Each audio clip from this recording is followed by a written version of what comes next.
Eu peço para que a igreja abra a palavra de Deus em Filipenses, capítulo 1. Abra sua Bíblia, Filipenses, capítulo 1.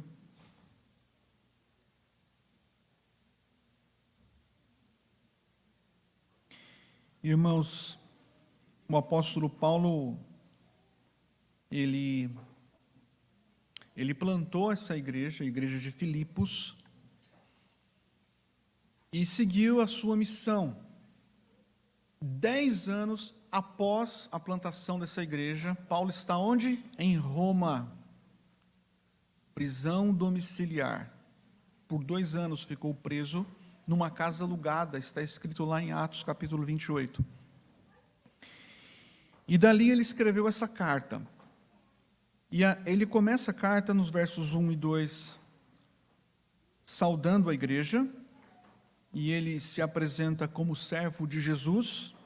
Ele olha para a igreja como uma igreja de santos em Cristo Jesus, e ele mostra também que a fonte de toda a paz e de toda a graça é o Senhor Deus.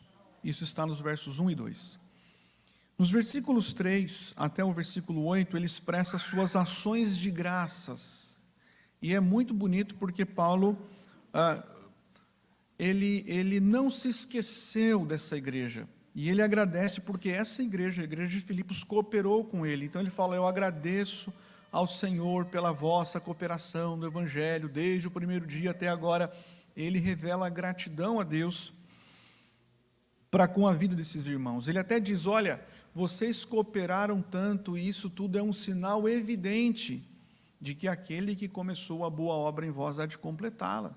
Vocês realmente foram transformados por Cristo. Depois dos versículos 9 a 11, ele faz a sua oração, e ele intercede para que aquela igreja cresça no amor e cresça no conhecimento e toda a percepção, cresça no conhecimento de Deus, para que ela pudesse também desfrutar, experimentar as coisas excelentes. E por fim, agora chegamos no versículo 12, onde o apóstolo Paulo mostra como ele era alguém transbordante do Evangelho. E ele vai mostrar algo que às vezes a gente não consegue perceber, ou muitas vezes a gente não consegue perceber em nossa própria vida, que as lutas pelas quais passamos, às vezes a gente só enxerga assim, obstáculo, impedimento, isso vai dificultar, vai atrapalhar, e a gente vai perceber que muitas das lutas que enfrentamos se tornam oportunidades da graça de Deus para que o Evangelho de Jesus Cristo cresça mais e mais em outros lugares e alcance outras pessoas. E é isso que ele vai mostrar aqui. Então veja o versículo 12. Ele começa: quero ainda, ou seja, além da gratidão, da oração, eu quero ainda, irmãos, cientificar-vos, ou seja, eu quero que vocês saibam de que as coisas que me aconteceram têm antes contribuído para o progresso do Evangelho, de maneira que as minhas cadeias em Cristo se tornaram conhecidas de toda a guarda pretoriana e de todos os demais. E a maioria dos irmãos, estimulados no Senhor por minhas algemas, ousam falar com mais desassombro a palavra de Deus. Alguns efetivamente proclamam a Cristo por inveja e porfia, outros, porém, o fazem de boa vontade, estes por amor, sabendo que estou incumbido da defesa do Evangelho. Aqueles, contudo, pregam a Cristo por discórdia, insinceramente, julgando suscitar tribulação às minhas cadeias. Todavia, que importa, uma vez que Cristo de qualquer modo está sendo pregado, quer por pretexto, quer por verdade, também com isso me regozijo. Sim, sempre me regozijarei, porque eu estou certo de que isto mesmo, pela vossa súplica e pela provisão do Espírito de Jesus Cristo, me redundará em libertação, segundo a minha ardente expectativa e esperança de que em nada serei envergonhado, antes com toda a ousadia, como sempre, também agora será Cristo engrandecido no meu corpo, quer pela vida, quer pela morte.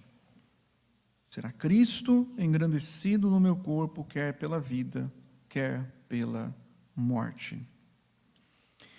Irmãos, nós sabemos que o apóstolo Paulo, com sua mensagem, alcançou muitas cidades importantes do Império Romano, mas o seu desejo era chegar a Roma e ir até a Espanha. E ele realizou o seu sonho, porque ele chegou em Roma, mas ele não chegou em Roma como um missionário itinerante. Ele não chegou em Roma como um missionário assim famoso. Olha aí o grande pregador, Paulo está entre nós. Não. Ele chegou em Roma como um prisioneiro. Ele chegou em Roma para ser julgado pelo imperador César. E ali entre os anos 60 e 61, ele ficou aprisionado em sua própria casa, uma casa alugada, está escrito isso lá em Atos capítulo 28, e ali acorrentado a 1 ou 2 soldados romanos, soldados que faziam parte dessa guarda pretoriana, soldados que faziam parte dessa guarda oficial do Império Romano. Ali estava Paulo. E os filipenses souberam que Paulo não estava numa situação boa, estava preso. E é interessante porque Paulo agora ele vai explicar melhor a sua situação aos filipenses. Ele vai explicar qual era a sua condição àquela igreja. E ele vai mostrar algo muito importante, que embora ele estivesse preso em Roma, o evangelho não estava preso, a palavra não estava presa. Embora ele estivesse preso, havia alegria em seu coração. Aliás, essa é uma carta chamada Carta da Alegria por muitos. O seu coração estava alegre. E se você perguntar por que Paulo estava alegre se ele estava preso, e preso injustamente, aguardando o julgamento, ele estava alegre porque o nome de Jesus Cristo estava sendo exaltado, estava sendo reconhecido. Então Paulo mostra àqueles irmãos que as dificuldades na prisão romana contribuíram para a disseminação do evangelho. A sua prisão não serviu como impedimento, barreira, obstáculo para que a palavra de Deus avançasse, mas na providência de Deus, até mesmo sua prisão serviu para que o evangelho se expandisse, crescesse e alcançasse outras pessoas. E no fundo nós vamos descobrir que essa era a grande aspiração do apóstolo Paulo. Eu até posso perguntar para você nessa manhã, qual é a sua grande aspiração? Eu vou voltar a essa pergunta no final da mensagem. Qual é a sua grande aspiração? A grande aspiração do apóstolo Paulo era Cristo exaltado e proclamado. Isso enchia sua alma de alegria. Mesmo estando na aflição, na fornalha, esse homem se alegrava, porque ele aspirava ver Cristo exaltado, Cristo sendo proclamado. Então vamos caminhar aqui, e vamos começar com o versículo de número 12, e nós vamos perceber que Paulo revela muito mais confiança do que queixa, do que lamentação, murmúrio. Ele diz assim àquela igreja: quero ainda, irmãos, cientificar-vos, quero que vocês saibam de que as coisas que me aconteceram têm antes contribuído para o progresso do evangelho. Então vamos imaginar aqui, aquela igreja estava distante, mais ou menos aí 1000 quilômetros do apóstolo Paulo, na cidade de Filipos. Aqueles irmãos estavam preocupados com o apóstolo Paulo, porque Paulo estava preso, ele podia ser torturado, ele podia sofrer ali uma condenação e morte. Eles estavam preocupados com a situação física, emocional do apóstolo Paulo. Os castigos poderiam ser intensos. Além disso, talvez alguns na igreja pensavam assim: e agora? O que será do evangelho? O grande missionário está preso. E qual é a utilidade de um missionário preso? Qual o benefício para o reino de Deus? Para um missionário que está preso, sendo que a principal missão de um missionário é ir por todo mundo e pregar o evangelho. Talvez a igreja estivesse preocupada, o grande missionário agora está preso, e parece que o evangelho também está preso, porque o Paulo está preso. Mas veja que resposta maravilhosa o apóstolo Paulo deixa à igreja. Ele diz assim: olha, eu quero que vocês saibam de uma coisa, prestem atenção, as coisas que aconteceram na minha vida, e aqui essas coisas, meus irmãos, diz respeito à sua chegada em Jerusalém, a sua prisão injusta em Jerusalém. Ele ficou 2 anos preso ali em Cesareia, depois a sua ida para Roma, o naufrágio que ele sofreu nessa ida a Roma como prisioneiro, a sua chegada em Roma, a sua prisão em Roma. Ele está dizendo: olha, eu quero que vocês saibam que tudo isso que está acontecendo na minha vida, todas essas aflições, estas incertezas, tudo aquilo que parece não estar correndo bem, ele está dizendo: eu quero que vocês saibam que tudo isso tem cooperado, tudo isso tem trabalhado para o progresso, para o avanço do Evangelho de Jesus Cristo.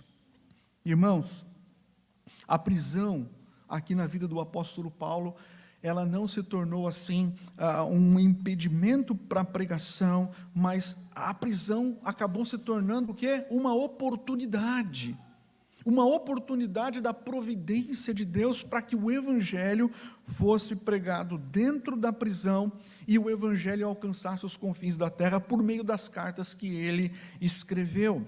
E a gente, lendo aqui o texto, percebe que Paulo era um homem cheio do evangelho, transbordante do evangelho, era um homem que aspirava acima de tudo. A grande aspiração do apóstolo era fazer o evangelho de Jesus Cristo conhecido. Então, ele não era um homem assim preocupado, sabe, com o seu conforto, talvez preocupado ali com a sua segurança, né?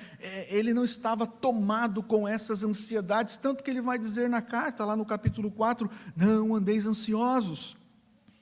Ele não estava preocupado, angustiado necessariamente com a sua situação. O seu foco, mesmo na prisão, era aproveitar todas as oportunidades para fazer com que o nome de Jesus Cristo se tornasse conhecido, se tornasse proclamado, para que o nome de Jesus Cristo fosse exaltado. E aqui é uma lição importante para a nossa vida. Olha, cada acontecimento da nossa vida, cada situação que você fala assim: eu não esperava por isso, eu estava traçando um outro caminho e de repente houve essa curva e tudo mudou. Presta atenção, cada acontecimento da nossa vida está dentro do plano eterno de Deus, e Deus se utiliza de todas as situações complexas, incompreensíveis, dolorosas, para a sua glória e para fazer com que o seu reino cresça e se expanda mais e mais e mais. Então, olhe para a sua vida nessa manhã e veja se você consegue perceber como as coisas boas e também as coisas más, como as vitórias e as aparentes derrotas. Tente enxergar, tente perceber como tudo isso pode ser usado nas mãos de Deus para que o evangelho dele se expanda mais e mais. Era assim que Paulo observava a sua vida. Eu estou livre? Então eu estou pregando. Eu estou preso? Então eu estou pregando. Num tempo ou no outro tempo, a aspiração desse homem era ver Jesus Cristo exaltado, acima da sua própria vida e acima do seu próprio conforto. Agora, veja no versículo 13, como ocorreu esse progresso do evangelho, esse avanço do evangelho lá na cadeia. Ele diz assim: de maneira que as minhas cadeias em Cristo se tornaram conhecidas de toda a guarda pretoriana e de todos os demais. Aqui encontramos alguns detalhes interessantes acerca da aflição do apóstolo Paulo em Roma. Como eu disse, era uma prisão domiciliar, basta você ler Atos 28, verso 16, verso 30, ele fala um pouquinho dessa situação. Mas ele estava ali, acorrentado. A palavra cadeias aqui, meus irmãos, pode ser traduzida como correntes de ferro. Ele estava acorrentado ali nos pulsos, a um soldado romano que fazia parte da guarda imperial. Era a guarda mais importante, a guarda pretoriana, né? A guarda oficial do Império Romano. E aqueles soldados cumpriam as suas escalas de tantas em tantas horas, né? Acontecia aquele revezamento. Então Paulo estava ali o tempo todo amarrado àquela corrente a algum soldado. Alguns dizem que essa corrente tinha mais ou menos 45 centímetros. Então ele estava muito próximo, praticamente colado àqueles soldados da guarda pretoriana durante todo o dia, e eles iam fazendo aquele revezamento. E eu fico imaginando aqui que aqueles homens não podiam, Paulo não podia fugir daqueles homens, mas aqueles homens também não podiam fugir do testemunho do apóstolo Paulo. E a cada revezamento, Paulo, ao invés de ficar murmurando, lamentando, eu estou preso, amarrado a esse soldado, ele aproveitava a oportunidade para pregar o evangelho para aqueles homens.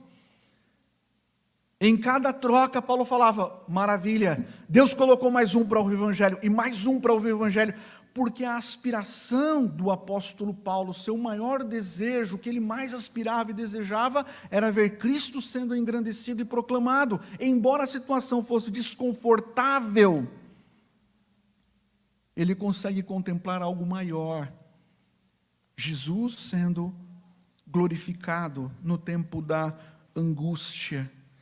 E que lição, meus irmãos, de encorajamento encontramos aqui nessa declaração. Você já parou para pensar?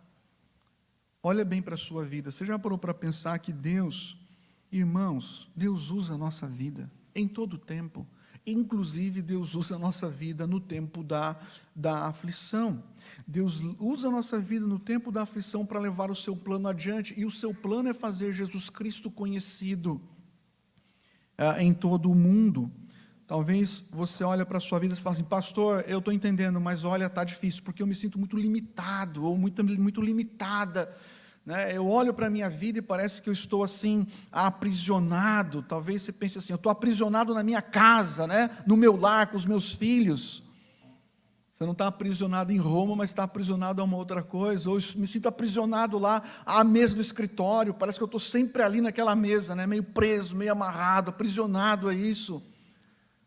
Ou alguns que trabalham com um veículo, né? Parece aprisionado dentro do carro, fazendo as minhas visitas. Parece que eu estou amarrado àquilo. Parece que eu estou preso, né? Parece que falta para mim um pouco mais de liberdade. Mas veja, seja qual for a sua situação, seja qual for a sua situação, dentro da perspectiva divina, né, com as lentes dessa providência de Deus, perceba que em cada momento, em cada situação, ou em todo lugar, Deus está lhe concedendo oportunidades, e o seu próximo, dentro dessas oportunidades, precisa ouvir da sua boca o Evangelho de Jesus. Eu digo ouvir da sua boca porque não é só ouvir da sua vida. A sua vida é importante, o seu exemplo é importante, mas o que você fala é muito importante.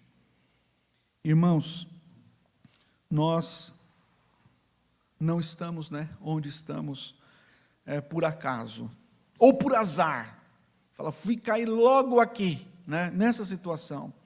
Você não está onde você está por acaso, por azar ou por sorte, mas você está onde você está por determinação de Deus, e você está onde você está porque Deus quer que você cumpra o propósito dEle, onde você está, com as pessoas com as quais você se relaciona. O tempo todo e em todo tempo, em todo lugar, para todas as pessoas. Veja o versículo 14. Encontramos Paulo, então, esse homem preso, dizendo, olha, o que está acontecendo comigo tem contribuído para o avanço. Inclusive, eu estou aqui em cadeias, mas estou proclamando. E veja o versículo 14. É como esse testemunho do apóstolo Paulo na cadeia influenciou pessoas. Às vezes eu fico pensando o quanto a nossa vida influencia aqueles que estão ao nosso redor, sejam crentes ou incrédulos. Como as pessoas que convivem conosco são impactadas, começando pela nossa casa, a nossa igreja, né? E os de fora. Veja o que ele diz, a maioria dos irmãos, verso 14, estimulados no Senhor por minhas algemas, ousam falar com mais desassombro. ou sem medo, a palavra de Deus. Então, a ousadia do apóstolo Paulo, né, a coragem do apóstolo Paulo pregando o evangelho de Jesus, mesmo na prisão, serviu como estímulo, diz aqui o texto. É uma fonte de motivação para que os cristãos romanos fizessem a mesma coisa. Então, eles observavam Paulo pregando o evangelho na prisão domiciliar, as pessoas iam até Paulo para ouvir a palavra de Deus, e eles, então, observando Paulo, começavam a pregar sem medo, né? Motivados pelas algemas do apóstolo, pelas correntes do apóstolo, aqueles irmãos avançavam com coragem, né? Com destemor, com confiança, eles iam anunciando o evangelho. Afinal, o nosso líder está lá pregando o evangelho numa situação difícil, e nós, o que nós faremos? Nós não podemos cruzar os nossos braços. Então, a prisão do apóstolo Paulo, por um lado, alguém poderia observar assim, falar, nossa, mas que desperdício, um homem tão importante, né? Um pregador do evangelho, um conhecedor da palavra, um homem que amava o evangelho, que desperdício, agora ele está preso. Qual é a utilidade de um missionário preso? Mas perceba, meus irmãos, que a prisão do apóstolo Paulo foi uma grande bênção, porque a prisão do apóstolo Paulo e o seu testemunho serviram para que ocorresse um despertamento na igreja. E se Paulo não fosse preso, a igreja não teria avançado tanto como avançou na proclamação do evangelho. Mas foram as cadeias que fizeram com que a igreja fosse despertada. Então vemos aqui um homem, né, que dá um exemplo maravilhoso. Deus usa, meus irmãos, como exemplo a fidelidade dos seus servos. Ele usa a fidelidade dos seus servos para despertar sua igreja no cumprimento da missão. Um cristão assim, que ama o evangelho, fala, pastor, eu amo o evangelho, amém, mas um cristão que ama o evangelho, que está assim em chamas pelo evangelho, que está transbordante do evangelho, que vibra com o evangelho, que lê o evangelho, que deseja compartilhar o evangelho. Um cristão, meus irmãos, que queima pelo evangelho e que testemunha esse seu amor a todas as pessoas, ele influencia, sabe, com o seu exemplo outras pessoas. Ele influencia dezenas, centenas de pessoas com o seu exemplo, com a sua vida. Então, aqui há uma outra lição importante que extraímos da vida de Paulo. Olha, Deus, Ele usa pessoas comuns, como eu e você. E você já parou para pensar que Deus, Ele pode usar sua vida para influenciar outros irmãos, outras pessoas que estão ao seu redor? Influenciar positivamente para que essas pessoas façam ou cumpram o chamado, a vocação de Deus. Eu temo às vezes porque nós olhamos até mesmo para a igreja e ficamos esperando que alguém se levante, que alguém se coloque à frente, que alguém faça algo, que alguém assim se mova, né? Com coragem, assuma ali as coisas. Às vezes ficamos esperando, meus irmãos, esperando que alguém estenda a bandeira, mas pense bem nessa manhã. Será que não é a sua vida que Deus quer usar para incendiar, influenciar a vida de outras pessoas que estão ao seu redor, com o seu testemunho? Pense assim, será que o meu testemunho de vida, dentro da minha rede de relacionamentos, não podia ser um testemunho mais impactante, mais contagiante, um testemunho mais influente, a ponto das pessoas que convivem comigo olharem para a minha vida e falar assim, tem alguma coisa diferente aí? Tem alguma coisa diferente? Irmãos, por onde quer que formos, sejam naqueles momentos festivos ou dolorosos, a gente precisa ter coragem para dar o nosso testemunho abertamente, colocarmos a nossa cara à tapa. Assim, mas o momento é difícil, pastor, meu coração não está muito bom. Talvez seja o melhor momento da sua vida para você fazer algo para o reino de Deus. Pastor, mas eu olho para o lado, está tudo quebrado, está muito difícil. Eu estou com muita coisa, estou muito atarefado. Eu não estou muito em condições, né, financeiras, físicas. A vida está meio complicada. Meu irmão, talvez esse seja o melhor momento Porque é no momento que você está fraco e caído que Deus te faz forte, para que o poder dele seja manifestado na sua vida, na sua fraqueza, e Cristo seja glorificado por meio da sua vida. Às vezes, alguns crentes ficam reclamando, né? reclamando da igreja, reclamando dos irmãos, né? Se você é alguém que vive reclamando, pense assim, qual é o efeito, a influência, né? que o seu ardente zelo por Jesus Cristo, o seu ardente zelo pelo Evangelho tem produzido na vida dos seus irmãos. Aí você fala assim, pastor, acho que minha vida não está influenciando ninguém, porque parece que ninguém percebeu ainda que eu sou luz do mundo, sal da terra, está complicado. Peça isso a Deus hoje, peça ao Espírito Santo de Deus, peça para que Ele lhe conceda essa graça de ser um cristão cheio do Evangelho de Jesus, transbordante do Evangelho, que mesmo aprisionado, proclama Cristo, que está mais preocupado com Cristo exaltado do que com o conforto pessoal. Veja, irmãos, versículos 15 em diante, Paulo está preso, está cumprindo a sua missão, pregando o Evangelho, proclamando Cristo, essa era a sua maior aspiração. Ele influencia outras pessoas com o seu testemunho, que decidiram pregar com desassombro a palavra de Deus. Aí você pensa assim, parece que é tudo fácil. Está preso, mas ainda assim parece dar tudo certo. Irmãos, olha a luta que ele enfrentava. Versículo 15, ele diz assim, alguns efetivamente proclamam a Cristo por inveja e porfia que discórdia. Alguns até colocam como rivalidade. Outros, porém, o fazem de boa vontade. Estes por amor, sabendo que estou incumbito da defesa do Evangelho. Aqueles, contudo, pregam a Cristo por discórdia, insinceramente, julgando suscitar tribulação às minhas cadeias. Todavia, que importa? Uma vez que Cristo, de qualquer modo, está sendo pregado, quer por pretexto, quer por verdade, também com isto me regozijo, sim, sempre me regozijarei. Eu acho interessante essa declaração, sabe por quê? Porque todo pastor tem seus críticos. Se Paulo foi criticado, quem sou eu, né, para não ser criticado? Paulo tinha os seus críticos. Todo pastor tem os seus críticos, nenhum pastor que pregue a verdade está isento de críticas.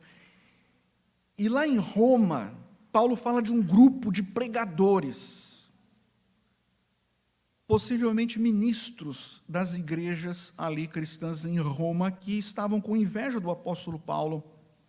Você fala assim, eram falsos mestres? Não, eles pregavam corretamente o Evangelho, pregavam o Evangelho de Cristo, uma beleza, eram fiéis à palavra, mas com a motivação errada. Então veja, Paulo está preso, tem um grupo fora, ali na cidade de Roma, e esse grupo de ministros estão ali, pregando também o Evangelho fielmente, mas eles eram invejosos, eles olhavam para o ministério do apóstolo Paulo como uma ameaça. Talvez até criticavam Paulo, está vendo? Olha aí, está preso, né? Que desperdício, nós estamos aqui, nós estamos livres pregando o Evangelho, não fomos presos, ele está preso. Eles pregavam o Evangelho, mas motivados, meus irmãos, por inveja, e aqui diz o texto que isso gerou porfia, que é discórdia, briga, contenda. Isso começou a gerar discussão, sabe? Troca de palavras ali, ásperas talvez no meio da comunidade. Eles queriam que as igrejas romanas dessem mais atenção para eles e apoiassem eles e deixassem um pouquinho o apóstolo Paulo de lado. Eles deveriam ser companheiros de Paulo, mas na verdade se tornaram uma espécie assim, de concorrente, né? Olhavam o ministério com rivalidade. E essa palavra aqui é importante a gente destacar, que é a palavra inveja. Eu vou só abrir um parênteses para dizer o seguinte, tome cuidado com esse maldito pecado, o pecado da inveja. A gente precisa vigiar, meus irmãos, nosso coração para não cair nesse pecado. Talvez você já vai dizer assim, pastor, isso daí não é para mim, porque eu não sou invejoso. Será? Gálatas capítulo 5, verso 26, o apóstolo Paulo diz, não nos deixemos possuir de vanglória, provocando uns aos outros, tendo inveja uns dos outros. E Tiago, capítulo 3, verso 16, está escrito: porque onde há inveja e sentimento faccioso, aí há confusão e toda espécie de coisas ruins. Olha, cuide do seu coração, muito. Porque toda vez que alguém é elogiado, é promovido, é reconhecido, há uma posição que talvez você assim acreditava que deveria ser a sua posição, eu deveria estar lá, né? Ou eu merecia aquilo. Toda vez que alguém é reconhecido, elogiado em nosso lugar, nós somos tentados ao pecado da inveja. E esse pecado é terrível, porque esse pecado gera comentários e gera divisão, inclusive às vezes divisão no meio da igreja. Enquanto esteve na prisão, Paulo sofreu com esses pregadores invejosos, mas por misericórdia também recebeu apoio de outros. Ele coloca assim, outros pregadores. Ele diz aqui, outros. Outros não pregam por discórdia e inveja. Há outros aí na cidade pregando, e diz aqui, fazem de boa vontade. Versículo 16, estes que fazem de boa vontade, eles fazem por amor, sabendo que eu estou incumbido da defesa do Evangelho. É uma bênção, né, meus irmãos? Tem os espinhos, mas tem as rosas também ali. E Paulo fala, tem um grupo aí que me apoia, eles estão do meu lado, eles compreenderam o meu Evangelho, eles sabem que eu estou preso, mas é para defender a causa de Cristo. Esses irmãos me protegem, eles me livram e me defendem das críticas injustas, são crentes leais, são sinceros, estão do meu lado, caminham comigo. E Paulo então se alegrava com esses, que pregavam o Evangelho com sinceridade. Os dois grupos pregavam o Evangelho real e verdadeiro, mas um grupo a motivação era errada, eles queriam autopromoção, queriam estar por cima, e outros pregavam sinceramente. Nós estamos, irmãos, numa missão, e olha, nós precisamos de pessoas ao nosso lado. Paulo contava com pessoas, estava preso, eu e você estamos numa missão, e nós precisamos, meus irmãos, de pessoas que estejam ao nosso lado, e pessoas que não se deixam levar pela maledicência, pela maldita maledicência, aqueles comentários maldosos, né? Comentários que são motivados muitas vezes por inveja, irmãos que às vezes querem caminhar juntos, mas ao mesmo tempo dão péssimo testemunho quando abrem suas bocas. A lealdade é muito importante, e por isso eu digo à igreja, não precisam falar bem nem mal do pastor, mas orem pela vida do pastor, orem pela vida do pastor. Pastor precisa, sem dúvida, de ovelhas leais que caminham ao seu lado para que ele possa perseverar nos tempos difíceis sem deixar de pregar o Evangelho. Somos todos membros do mesmo Supremo Pastor, estamos no mesmo barco, irmãos. No versículo 17, o apóstolo Paulo volta a falar desse grupo dos invejosos. Ele coloca, aqueles, contudo, pregam a Cristo por discórdia, insinceramente, julgando suscitar tribulação às minhas cadeias. Quer dizer, eles estão lá, são egoístas, eles estão lá pregando o Evangelho, eu estou aqui preso, eles estão aí pregando nas igrejas, né, de Roma, nas igrejas cristãs, mas eles estão fazendo essa missão por motivos eles querem autopromoção, eles querem me humilhar, eles querem que eu me sinta assim humilhado, envergonhado, eles querem causar sofrimento, né? Intensificar o meu sofrimento na cadeia, eles querem que a minha reputação caia lá embaixo. E aí eu fico pensando assim, quando alguém critica você, o que você faz? Quando alguém fala da sua vida, quando alguém, sei lá, não vai com a tua cara e não tem motivo. Olha que coisa maravilhosa, meus irmãos, veja que coisa maravilhosa. Paulo diz assim para eles, olha, o que importa? O que importa? Meus irmãos, o que importa? O meu conforto, a minha reputação, a minha imagem? O que importa? O que importa, uma vez que Cristo, de qualquer modo, está sendo pregado, quer por pretexto, quer por verdade, também com isto me regozijo, sim, sempre me regozijarei. É a resposta surpreendente de Paulo no versículo 18. Paulo está dizendo: o que importa não é a minha imagem, não é a minha reputação, não é a questão de eu ser o missionário preso, né, o mártir aqui, não é isso, não é o seu brio, a sua honra, mas é que o nome de Jesus Cristo seja exaltado. Ele fala: nisto eu me regozijo. Eu me regozijo porque esses ministros estão pregando o Evangelho. Eles têm aí, né, eles fazem uma oposição a mim, mas eles estão pregando o Evangelho, então eu me regozijo. Louvado seja o Senhor, até mesmo por esses que estão pregando dessa forma. O que nos surpreende, meus irmãos, nessa resposta, é que Paulo demonstra, assim, que o seu coração está concentrado em Jesus. A sua prioridade é o Senhor Jesus. Ele não está ali, sabe, murmurando, reclamando o seu sofrimento, né? Olha como vai ficar a minha reputação lá fora. Não. O alvo de Paulo é fazer com que o nome de Cristo seja conhecido cada vez mais. Ele fala: o que importa? Se essas pessoas estão aí falando de mim, tentando intensificar o meu sofrimento, o que importa? Contanto que Jesus Cristo seja glorificado. É o progresso do Evangelho, meus irmãos, que realmente importa. Paulo, ele se alegra, a promoção do Evangelho, né, o avanço do Evangelho, isso traz alegria ao coração do apóstolo Paulo. Às vezes eu fico pensando numa lição importante para a nossa vida e que às vezes a gente deixa de lado. Irmãos, será que o nosso silêncio no testemunho não é porque às vezes nós estamos mais preocupados com a nossa reputação do que com o Evangelho de Jesus? Será que o nosso silêncio não visa assim uma autopromoção e até mesmo uma proteção? Nem todos podem saber. Olha bem para a sua vida nessa manhã. Se a nossa adversidade, meus irmãos, está fazendo com que a missão de Deus avance, mesmo que o nosso nome seja difamado, injustamente caluniado, nós devemos nos regozijar. Se Cristo está sendo proclamado, devemos nos regozijar, devemos nos alegrar em todo o tempo, meus irmãos. Agora, para finalizar aqui, olha o que Paulo vai dizer nos versos 19 e 20.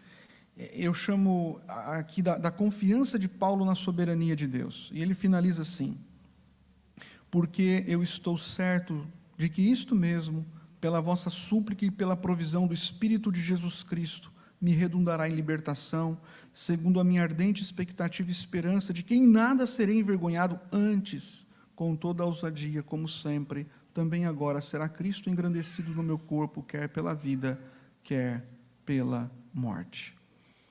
A alegria do apóstolo Paulo estava vinculada à sua confiança plena no propósito de Deus. Ele olha e fala assim: Senhor, eu estou certo, né? Eu estou certo que eu alcançarei a libertação, quer pela vida sendo retirado desse julgamento, quer pela morte. O Senhor Deus é soberano sobre tudo, Ele é soberano sobre a minha vida. E Paulo está dizendo o seguinte: olha, não são as circunstâncias que determinam aqui o meu futuro, mas é o Senhor. E por isso ele podia dormir tranquilo naquela prisão, na mais plena certeza de que o Deus soberano continuava sendo providente para com ele, quer na vida, quer na morte. Eu irei glorificar a Deus por meio do meu corpo. A situação era difícil, mas o homem estava lá, recebendo a paz e o poder do Espírito Santo para que desfrutasse dessa esperança maravilhosa de que no final ele não seria envergonhado, mas Cristo seria engrandecido no seu corpo, quer pela vida, quer pela morte. Paulo sabia que enfrentaria o julgamento na casa de César, mas ele não sabia o que aconteceria, né? Os comentaristas dizem que ele foi liberto do primeiro julgamento, permaneceu mais um tempo pregando e depois foi preso novamente e teve ali o seu fim, né? Foi dado ali ele foi provavelmente, segundo a tradição, decapitado. Por fim, eu quero concluir dizendo o seguinte: irmãos, qual é a nossa grande ambição nessa vida, né? Qual é a nossa grande alegria nessa vida? Espero que você compreenda nessa manhã que a nossa maior alegria deve ser Jesus Cristo, deve ser conhecer Jesus Cristo e fazer Jesus Cristo conhecido em todo o tempo, em todos os lugares, em todas as situações. Então, se você vive para Cristo, faça com que Cristo seja mais conhecido por meio da sua vida, não importa o momento. Que a sua grande aspiração, né, em todo o tempo, seja fazer o nome de Jesus Cristo proclamado. E aqui, nessa conclusão, pensando um pouquinho nas nossas aspirações, como eu disse no início, quais são as nossas grandes aspirações? Você fala assim, pastor, eu tenho uma aspiração, eu quero ganhar dinheiro. Cuidado com essa aspiração, viu? Primeiro que você pode se frustrar. Ou talvez você fale assim, não, eu tenho uma grande aspiração, sei lá, eu quero me casar, ou eu quero ter filhos, eu tenho a aspiração de ver os meus netos crescerem, ou eu tenho a aspiração de me aposentar. Há muitas boas aspirações, e talvez você tenha essas aspirações no seu coração. Você quer uma estabilidade, né? E ok. Mas o ponto central que eu queria levantar é o seguinte: a gente precisa tomar cuidado para que essas nossas aspirações, boas, muitas delas, para que essas aspirações, elas não devorem a aspiração central que deve coordenar a nossa vida, a aspiração de ver Cristo sendo exaltado e proclamado. Por que eu estou dizendo isso, meus irmãos? Porque muitas vezes as nossas aspirações terrenas, elas são boas, as aspirações ordinárias, elas são joias, não são pecaminosas, mas a gente fica com o nosso coração tão vislumbrado com as aspirações terrenas dos nossos desejos, que a aspiração principal, ela se torna secundária, ela é colocada no cantinho, no periférico, ela fica lá, em terceiro, quarto, quinto plano, ela fica fora da sua existência. E você está lá, não, eu estou vivendo o Evangelho no meu trabalho, né? Ou na minha família, eu estou tentando ser um bom cristão, um bom profissional, estou sendo uma pessoa honesta, uma boa mãe, dona de casa, cuidando dos meus filhos, e eu tenho as minhas aspirações, mas de repente as suas aspirações estão devorando a aspiração principal, que é ver Jesus Cristo sendo glorificado. Portanto, meus irmãos, nós vamos nesta manhã orarmos ao nosso Deus e vamos pedir que Ele nos dê um despertamento, né? Para que a gente fique mais conectado, ligado a Ele e na sua obra e na sua missão. Feche os seus olhos. Bondoso Pai, às vezes as coisas que mais trazem empolgação para o nosso coração são coisas relacionadas a essa vida terrena, material.